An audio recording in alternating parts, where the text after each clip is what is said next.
The crystal chandeliers cast a golden glow across the grand ballroom of the Waldorf Astoria, where Manhattan's elite had gathered for what they believed would be just another charity auction.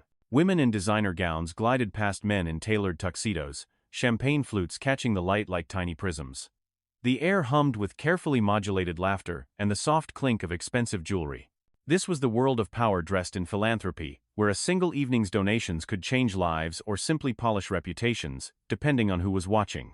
Among the sea of pale faces and practiced smiles, Amara Williams moved with quiet grace. Her simple black dress, elegant but understated, drew no particular attention. She had chosen it deliberately. The fabric was exquisite if one looked closely, but most would not look closely. They never did.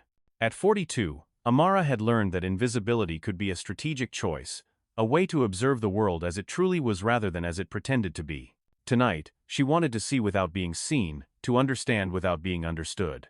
Not yet. She was the founder and CEO of the New Dawn Foundation, though the evening's program listed her only as a sponsor among many. The foundation's mission was simple in statement but profound in impact: to provide STEM education scholarships for underprivileged children of color across America. Amara had built it from nothing, funding the first 3 years entirely from her own pocket while working 80-hour weeks at a consulting firm. Now, a decade later, New Dawn had helped over 2,000 students attend college. But success had not made her comfortable with attention. She remembered too well what it felt like to be noticed for all the wrong reasons. Growing up in rural Mississippi, Amara had been the daughter of a housekeeper and a mechanic. She had watched her mother clean the homes of wealthy white families, had seen the way they spoke to her without really seeing her, the way they left tips on the counter as if payment absolved them of basic courtesy. Her mother had never complained. She had simply worked harder, saved more, and pushed Amara toward education with a fierce determination that bordered on desperation. College had been a scholarship to Howard University, then a master's degree at MIT funded by late-night jobs and student loans she had only finished paying off 5 years ago. Every step of her journey had been uphill, but the climb had made her strong. Tonight's auction was raising funds for New Dawn's newest initiative, a partnership with 10 historically black colleges and universities to create pipeline programs in artificial intelligence and biotechnology. Amara had personally donated $3 million to get the program started. She had also quietly arranged for every major corporation represented in this room to match her contribution. They did not know yet that she was the architect of their generosity. They would learn soon enough. The ballroom was a masterpiece of old New York elegance. Marble columns rose toward a ceiling painted with cherubs and clouds, a relic of an era that believed beauty required excess. Round tables draped in ivory linen filled the space, each topped with centerpieces of white roses and gold candles. At the front of the room, a podium stood before a projection screen that currently displayed the New Dawn Foundation logo. To the right, a small stage held the evening's auction items: vacation packages, artwork, jewelry, and the crown jewel, a private dinner with a former president. The guests represented the hierarchy of American wealth and influence. There were hedge fund managers whose decisions moved markets, tech entrepreneurs who had sold companies for billions, politicians who shaped policy with a phone call, and old money families whose names appeared on museum wings and university buildings. They mingled with the ease of people who had known each other for decades, or at least knew of each other, which in their world amounted to the same thing. Richard Halden moved through this crowd, like a shark through familiar waters. At 58, he was a senior partner at one of Wall Street's most prestigious investment banks, a man whose signature on a contract could make or break careers. He had the kind of face that aged into authority: strong jaw, silver hair swept back from a high forehead, eyes that assessed value in everything they touched. He wore his wealth casually, a $10,000 watch on his wrist, custom Italian shoes on his feet, the confidence of someone who had never seriously doubted his place in the world. Richard was a regular at these events, less out of genuine charitable impulse than from an understanding that philanthropy was good for business. It opened doors, softened the edges of ruthless financial practices, and provided opportunities to network with potential clients. He donated generously but calculated his gifts against the tax benefits and social capital they would generate. Tonight, he had already pledged $50,000 to the foundation, a sum that would look impressive in the auction catalog without significantly impacting his quarterly bonus. He stood near the bar with a group of similarly successful men, swirling a glass of Bordeaux that cost more than most people earned in a week. The conversation touched on markets, politics, and golf scores with equal superficiality. They were waiting for the auction to begin, for the speeches to conclude, for the evening to reach its purpose so they could fulfill their obligations and leave. Amara approached one of the tables near the front, her assigned seat according to the place card she had requested be left blank regarding her title. She moved through the crowd like water finding its level, neither rushing nor hesitating. A few people glanced at her with the vague puzzlement of trying to place an unfamiliar face. Some assumed she was someone's date. Others wondered if she might be an organizer. No one asked directly. In spaces like this, uncertainty often masqueraded as discretion. She had just reached her table when Richard Halden turned from the bar, and nearly collided with her. The near miss was entirely his fault, a product of not watching where he walked, while gesturing broadly to punctuate some forgotten point. But the apology that should have followed never came.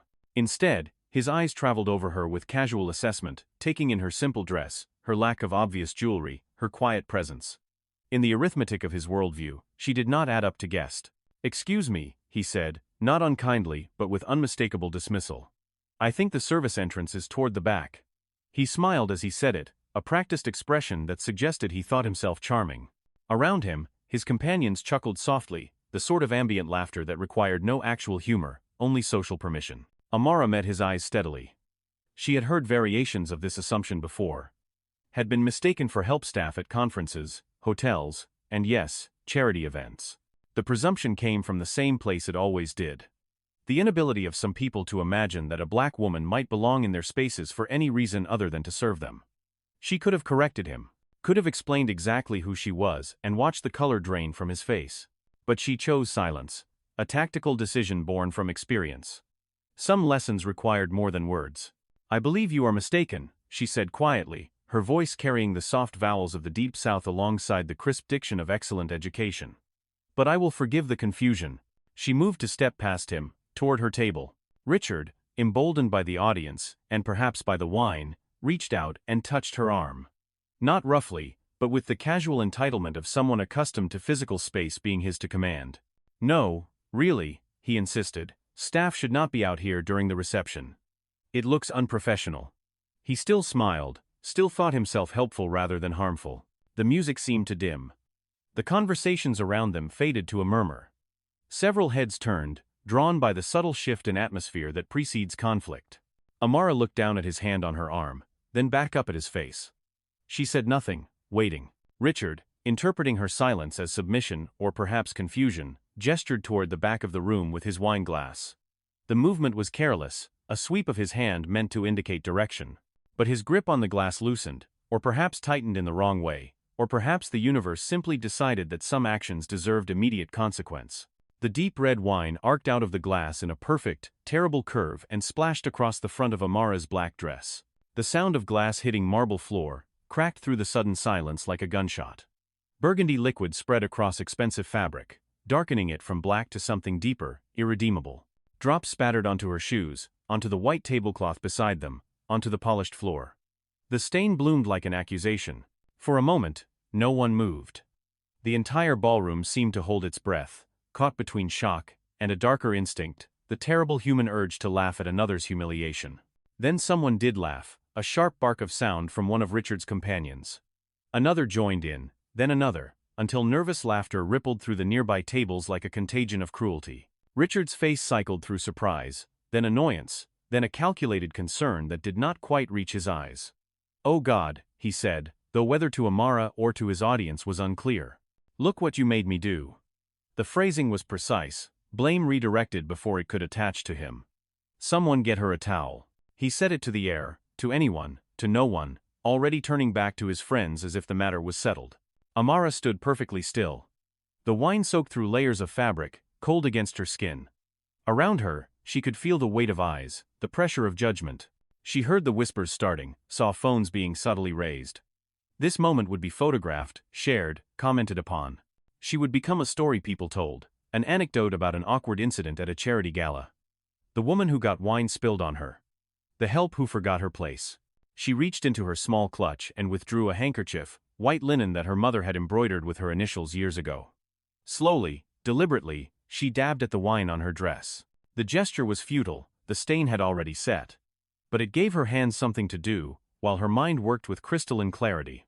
She had a choice to make, and the next 60 seconds would define not just this evening but possibly the trajectory of everything she had built. The auction organizer, a young woman named Claire who had worked with the foundation for 3 years, appeared at Amara's side with a genuine horror that cut through the ambient mockery. "Miss Williams," she whispered urgently. "I am so sorry. We can postpone." "We can." "No," Amara said softly. She handed the handkerchief back to Claire and straightened her spine. "Everything proceeds as planned." She turned and walked toward the side of the ballroom, not rushing, not fleeing, but moving with purpose. Behind her, the laughter began to fade into uncomfortable silence, as people returned to their conversations, already rewriting the incident into something less sharp, less cruel. Claire followed her into the small staging area behind the podium, where the auction catalog displays were arranged, and the evening schedule hung on a clipboard. 2 other staff members stood there, both freezing when they saw Amara's ruined dress. Claire dismissed them with a quick gesture, then turned to face her boss. "What do you need?" Claire asked simply. Amara looked at her, this young white woman from Connecticut who had come to work for New Dawn because she genuinely believed in the mission, who had spent months coordinating tonight's event down to the smallest detail. "I need you to trust me," Amara said. "And I need the full donor list. The real one." Claire pulled out her tablet and brought up the spreadsheet. It showed every contribution to tonight's event, from table purchases to auction commitments to corporate sponsorships. Amara scrolled through it slowly, her finger tracing lines of data that told a story most of the guests would never see. Nearly 70% of the money raised tonight could be traced back to 3 holding companies. All 3 were subsidiaries of the same parent corporation. All 3 were controlled by Amara's private investment firm. She had structured it this way deliberately. The foundation needed credibility that came from broad-based support, but it also needed capital that exceeded what small donations could provide. So Amara had created a network of giving that looked diverse on paper but flowed from a single source. Her source. She had essentially funded both sides of tonight's equation, creating the appearance of community support, while ensuring the foundation's independence. "I want to go on before the auction begins," Amara said. Instead of the opening remarks from the board chair. Claire's eyes widened. "That is scheduled to be Senator Morrison. He is already backstage. Tell the senator there has been a change in programming. Tell him the principal donor has requested to speak." Amara met Claire's gaze. "He will understand." The younger woman hesitated only a moment, then nodded. She had seen enough of Amara's work to know that when she made decisions with this particular tone of voice, they were not subject to debate. Claire left to rearrange the program, and Amara was alone in the staging area. She looked down at her dress, at the wine stain spreading across her chest like spilled blood. Her mother's voice came to her across the years, a memory so vivid it felt like presence. "Baby girl," her mother had said once, after a particularly cruel incident at the grocery store where a white woman had accused her of stealing, "Dignity is not what they give you. It is what they cannot take away." Her mother had been wrong about many things, but not about that. Never about that. The ballroom beyond the curtain grew quiet as the house lights dimmed and the spotlights came up on the podium. Amara heard Claire's voice over the sound system, bright and professional. "Good evening, everyone. Before we begin tonight's auction, we have a special guest who would like to say a few words. Please welcome the founder of the New Dawn Foundation, Amara Williams." The applause was polite, perfunctory, the kind offered to any name attached to a charitable organization. Most of the guests were still settling into their seats, still finishing conversations, still focused on their own small dramas. They were not prepared for what came next. Amara stepped through the curtain and into the light. She walked to the podium with the same unhurried grace she had shown all evening. The wine stain on her dress was impossible to miss under the bright stage lights. A visual punctuation mark that drew every eye in the room. The applause faltered and died as people registered what they were seeing. Confusion rippled through the crowd. At a table near the front, Richard Halden's face went suddenly blank, a man performing complex mental calculations and arriving at an uncomfortable answer. Amara reached the podium and adjusted the microphone with steady hands. She looked out at the sea of faces, at the wealth and power and presumption gathered before her. She saw everything she had fought against and everything she had fought for, contained in this single room. When she spoke, her voice was calm, clear, carrying to the back rows without strain. "Good evening. My name is Amara Williams, and I am the founder of the New Dawn Foundation. Some of you may have heard of our work providing STEM education scholarships to students of color. Some of you may have donated to that work, for which I am deeply grateful." She paused, letting the words settle. "What you may not know is that I am also the primary benefactor of tonight's event. The majority of funds raised this evening can be traced back, through various corporate entities, to my personal investment portfolio." The silence that followed was absolute. 300 people holding their breath, trying to understand the implications of what they had just heard. Amara let them sit with it, let the discomfort build. She had their attention now, completely and irrevocably. I grew up in Mississippi, she continued, the daughter of a woman who cleaned houses for families who never learned her first name. I earned a scholarship to college by writing essays about overcoming poverty, which I did not think of as poverty because it was simply my life. I worked 3 jobs through graduate school, and graduated with debt that took me 15 years to repay. Every achievement I have was earned through effort that most of you in this room cannot imagine because you have never had to imagine it. Her eyes found Richard Halden in the crowd. He sat frozen, his face pale. Earlier this evening, Amara said, a gentleman mistook me for service staff. He insisted I did not belong among the guests. And when I tried to correct this misunderstanding, he spilled wine on my dress. Perhaps accidentally. Perhaps not. It does not matter. What matters is that he, and several others, laughed. They laughed because they believed I was powerless. They believed I was someone they could humiliate without consequence.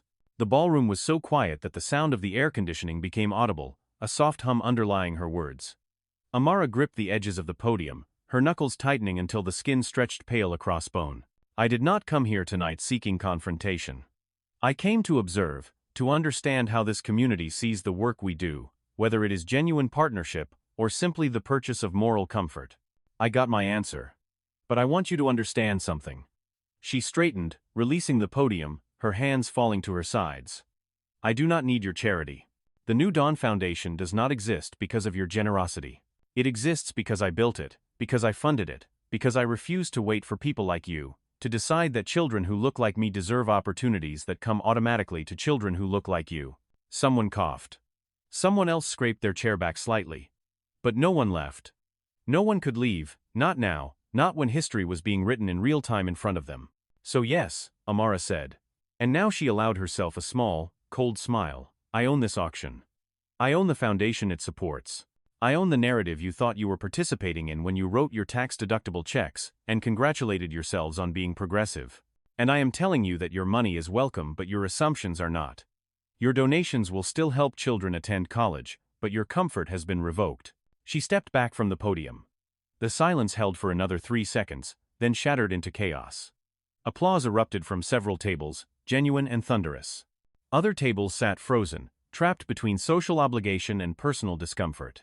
At the back of the room, cameras flashed as journalists who had come to cover a standard charity event realized they were witnessing something far more significant. Amara descended from the stage and walked directly to her table. She did not look at Richard Halden as she passed him, did not acknowledge the apology that was already forming on his lips. She sat down, smoothed her wine-stained dress, and picked up the auction paddle that bore her bidding number. Around her, the world recalibrated. The auction proceeded, but everything had changed. Richard Halden's table, which had been full when the evening began, slowly emptied as his companions found reasons to move elsewhere. Business cards that had been eagerly exchanged with him earlier were now subtly withdrawn. His phone began to buzz with messages he did not want to read. The social machinery that had elevated him was already beginning to grind in reverse. Meanwhile, people approached Amara's table with a deference that had been absent before. CEOs who had walked past her without acknowledgement now waited for permission to speak. Politicians who had glad-handed the room suddenly remembered they had always supported educational equity. The transformation was swift and complete, and Amara watched it with the detached interest of a scientist observing a predicted reaction. When the first auction item came up, a week-long stay at a villa in Tuscany, Amara raised her paddle and bid $20,000. The room went silent again. She won the item easily, donated it back to be re-auctioned, and bid on it again. By the time the evening ended, she had spent over $200,000 on items she immediately returned to the foundation, effectively doubling the night's fundraising while making it impossible for anyone to claim they had out-donated her. It was a flex, as Claire would later describe it, but it was also a statement. Wealth used this way was not about accumulation but about demonstration. Amara was showing them that she played their game better than they did, with more grace and more purpose.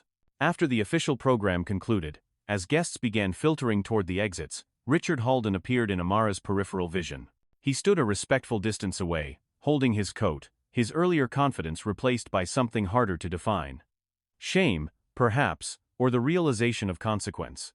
Amara ignored him for a full minute, finishing a conversation with a university president about expanding the foundation's reach. Only when that conversation naturally concluded did she turn to face him.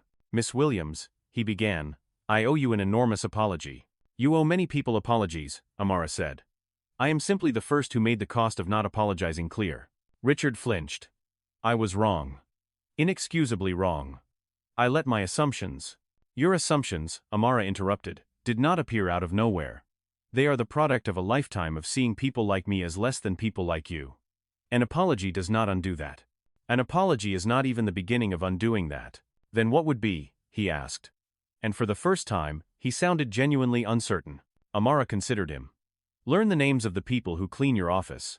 Ask about their families. Mentor someone who does not look like you or come from where you come from.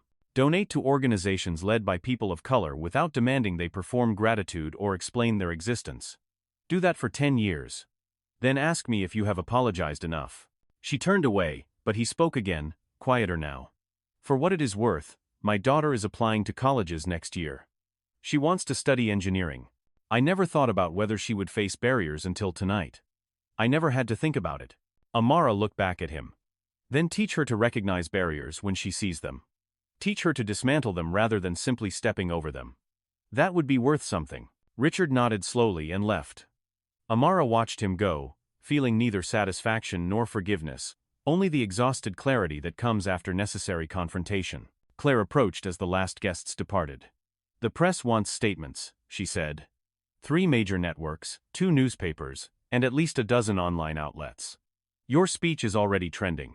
What are they calling it? Amara asked, though she suspected she knew. Mostly variations on, powerful black woman, owns racist donor. Some are more thoughtful. Some are looking for controversy. Schedule interviews with the thoughtful ones, Amara said. And draft a statement emphasizing that tonight was not about revenge.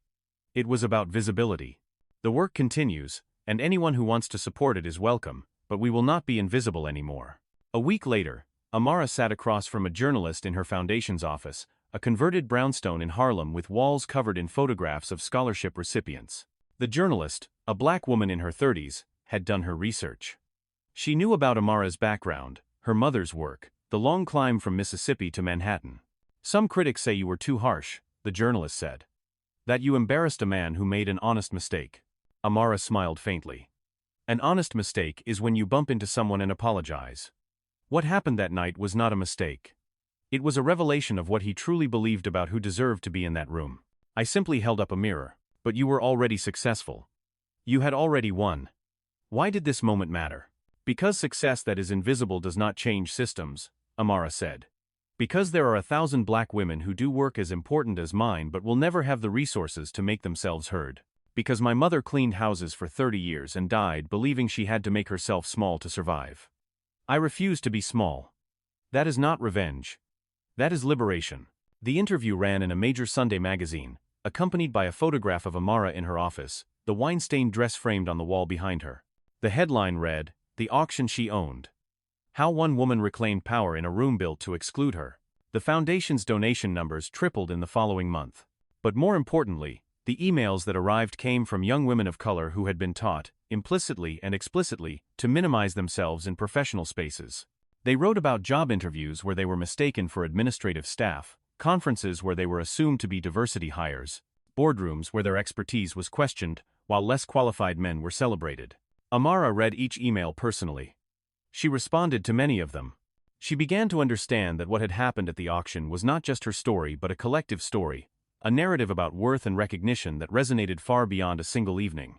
In quiet moments, usually late at night when the city outside her window finally quieted, Amara would think about her mother. She would remember sitting in the back of their small house while her mother ironed clothes for other people's families, the steam rising around her like visible exhaustion. She remembered asking why her mother never stood up to the families who treated her poorly. "Baby," her mother had said, "standing up requires ground to stand on. Right now, I am building that ground for you." Amara understood now what her mother had meant. The ground was education, was opportunity, was the slow accumulation of power that could not be taken away by a single insult or a spilled drink. Her mother had built that ground, and Amara had built upon it, and now the foundation was building it for thousands of others. It was a legacy that made humiliation not just survivable but transformative. 1 year after the auction, New Dawn Foundation announced a partnership with 15 historically black colleges and universities, fully funded for 5 years. The program would provide full scholarships, including living expenses, and research stipends for 200 students per year studying artificial intelligence, biotechnology, and renewable energy. The total commitment was $45 million. At the announcement event, held at Howard University, where Amara had once been an undergraduate surviving on cafeteria, wages, and determination, Richard Halden was present. He sat in the back row, not on the stage or at a VIP table, but among the students and faculty. He had donated $500,000 to the program, anonymously initially, until Amara had asked him to attach his name to it. "People need to see change is possible," she had told him. "Your transformation is part of that story, whether you are comfortable with it or not." He had agreed, reluctantly at first, then with growing understanding. His speech at the event was brief and focused not on himself, but on the students who would benefit from the program. He did not ask for forgiveness. He simply acknowledged that he had learned something that should not have required such a dramatic lesson. Amara watched from the stage as he spoke. She felt no particular warmth toward him, but neither did she feel the sharp anger of that night. He had become what he needed to be. A cautionary tale, a before and after narrative that demonstrated accountability. It was not redemption exactly, but it was responsibility, which mattered more. When it was her turn to speak, Amara looked out at the audience of students, educators, and supporters. She saw faces of every shade, young people who carried their own stories of struggle and determination. She thought about the girl she had been, sitting in lecture halls at this very university, wondering if she would ever feel like she belonged. "The goal of this program," she said, "is not to create more people like me. The goal is to create space for people unlike anyone we have imagined yet. To fund not just education but imagination, not just skills but vision. Because the future is not built by people who fit comfortably into existing structures. It is built by people who remake those structures entirely."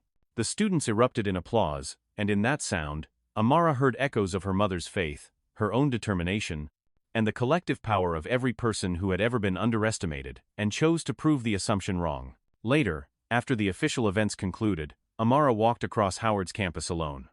The trees were in bloom, and the late afternoon light made everything golden. She had not walked these paths in over 20 years, but her feet remembered the way. She found herself at the library steps where she used to study, where she had decided that her life would be measured not by what was given to her but by what she built. A young woman sat on those same steps now, textbooks spread around her, headphones on, lost in concentration. Amara did not disturb her. She simply stood and watched, remembering, feeling the weight of time and the lightness of achievement. The girl looked up, met Amara's eyes, and smiled, a brief connection between strangers that held recognition even without context. Amara smiled back and continued walking. She did not need to announce herself, did not need acknowledgement or gratitude. The work spoke for itself. The students who would attend college, because of the foundation, who would become scientists and engineers and innovators, they were the statement. They were the answer to every insult, every underestimation, every moment of being made to feel less than. That evening, Amara returned to her office and found a package waiting. Inside was a handwritten letter from the journalist who had interviewed her, along with a copy of the magazine featuring their conversation. But there was also something else. A photograph, faded and creased, that the journalist had discovered while researching. It showed Amara's mother at age 25, standing in front of a small house with a garden she had planted herself. She wore a simple dress, and looked directly at the camera with an expression Amara recognized. Pride mixed with determination, hope tempered by realism. On the back, in her mother's handwriting, was a single sentence. "For my daughter, who will stand tall." Amara held the photograph for a long time, feeling the past and present collapse into a single moment of understanding. Her mother had known. Had always known. Not that Amara would become wealthy or powerful or publicly vindicated, but that she would refuse to be diminished. That had been the real inheritance, more valuable than any trust fund or family connection. She placed the photograph on her desk, next to the framed image of herself at the auction in the wine-stained dress. Two women, two generations, one unbroken line of dignity.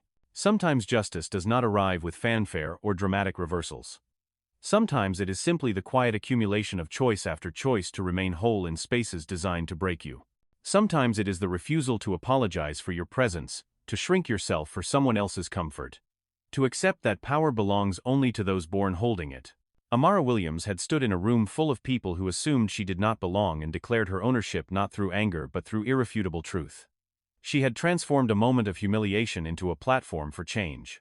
She had proved that silence could be strategic, that dignity could be a weapon, and that the most powerful response to being underestimated was simply to succeed so thoroughly that the estimation itself became irrelevant. The work would continue. There would be more students, more programs, more moments, when she would have to prove herself to people who should know better. But she would face them standing tall, as her mother had told her to, as she had earned the right to do. In the end, the auction she owned was not measured in dollars or donations. It was measured in the space she carved out for every person who came after her, in the ground she built for others to stand on, in the quiet revolution of refusing to be invisible. That was the real power. That was the real victory. And that, she knew, was worth more than any applause.